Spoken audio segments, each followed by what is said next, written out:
बिस्मिल्लाहिर्रहमानिर्रहीम। अस्सलाम वालेकुम व रहमतुल्लाहि व बरकातुहू।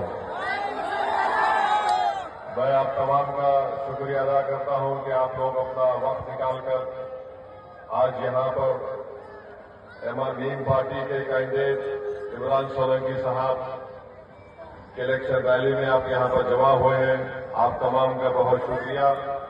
मैं आपसे ये अपील करने आया हूं कि आप 23 तारीख के दिन मीम पार्टी वोट देकर यहां से अपने नए विधायक मीम पार्टी के इमरान को कामयाब करिए।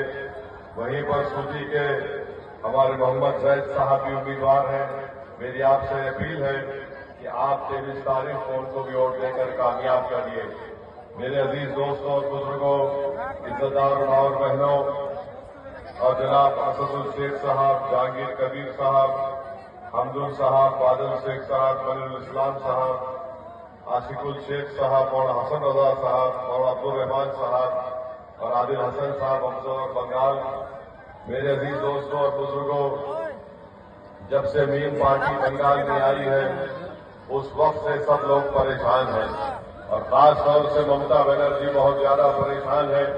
टीएमसी के लोग परेशान हैं और मीम पार्टी पर इल्जाम लगाते हैं कि मीम पार्टी के लड़ने से भाजपा को फायदा होगा।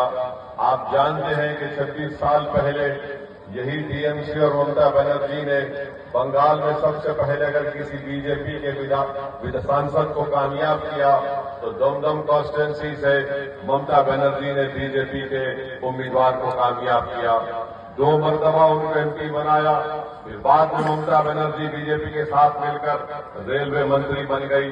फिर उसको छोड़ा, फिर दोबारा वो मंत्री बनी और उस वक्त मंत्री बनी जब गुजरात की सरजमीन पर जकिया जाफरी अपने हस्बैंड एहसान जाफरी के कत्ल के खिलाफ लड़ाई लड़ रही थी। उस वक्त ममता बनर्जी बीजेपी का साथ किया जब बिल्किस बानो उसकी इज्जत लूटने वालों के खिलाफ मुकदमा लड़ रही थी। तो मेरे अजीज दोस्तों और बुजुर्गों, अगर बंगाल में अगर किसी ने बीजेपी को मजबूत किया तो उस पार्टी का नाम टीएमसी है, उस लीडर का नाम ममता बनर्जी है। आप जानते हैं कि 70 साल पहले 70 साल से हम देख रहे हैं कि यहां पर खास तौर से दलित और मुस्लिम अकलियत से कोई इंसाफ नहीं किया गया।